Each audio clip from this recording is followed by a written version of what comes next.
Today, I've got a jam-packed video for you. Apologies for that. Let me try that again.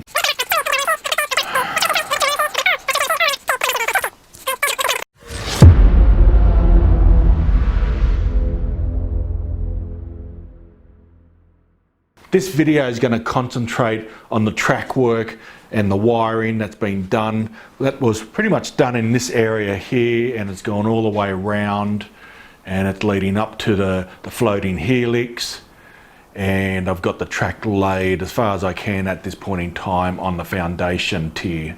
So today's video is a little bit different. I've got some cut scenes that I'm going to show you with some of the work while I was actually doing the work.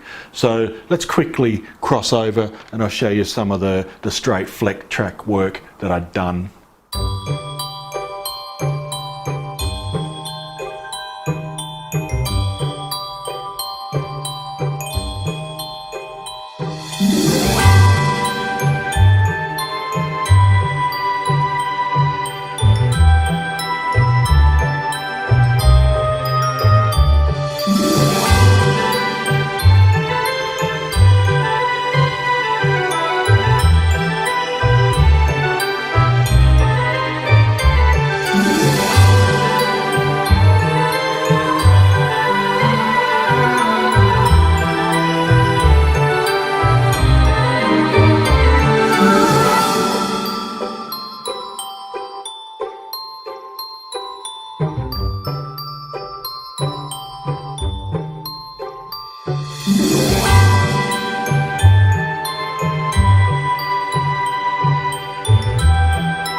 As part of the track work, I've also had to lay 3 sets of points, one being here that goes off to the branch line, and then over here I've got a dual set of crossover set of points here. Now what that's going to do, it sort of mimics that end as well, and I might just quickly go down and show you this end as well. I've got a set of crossover points here.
I've also got a scene where I'm installing these points, so let's cross over to that now.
So one of the other areas that I've done to date is also have got in all the DCC power lines from this side. Now I might just go over here. I had a power bus here and the power's going off to the southern end, and then I had to put this one in for the northern end, and you can see there it runs. I've run it all the way along, and I'll cross over shortly and show you a section of where I've implemented the DCC bus line, sort of show you there. So I've got also the cobalt point motors in. I've also got my dropper wire bus connector. You can see there all the dropper wires down from the Trackwork. I've also got the frog juicer here that I've put in, and it's all connected, powered up. Now you're probably wondering what the hell's going on here. Well, I haven't actually got to my control panels as yet, so I sort of connect a couple wires and then just take a 9-volt battery when I need to change the points over. I've got the power bus in all the way around there. You can see the the dropper wire's been put in, and I normally do the dropper wires as I'm laying the track, and you would have seen in some of the scenes that I've inserted. Again, there's the other point motor that I've put in. I've also got a single frog juicer there as well. So I've actually taken this up and around, right up to the Helix. You can see there and there, and that's where it ends there. The good thing about this is I can actually still continue to run trains up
each rail that I put in. I do actually hook it up to power, and so I've still got to hook up stuff here, and that will be done in the future as I make my way around. So what we'll do now, I'll cross over. I've got a bit of a scene that I sort of shot as I was working in this area over here.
So that's the track and the electrical work to date for December. Over the last few weeks I've sort of been slowly working on that.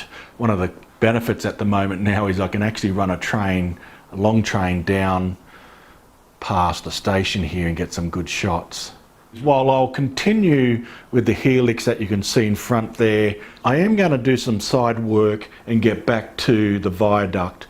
I've sort of been doing some brick faces, prints from my 3D resin printer, and it's looking good so far.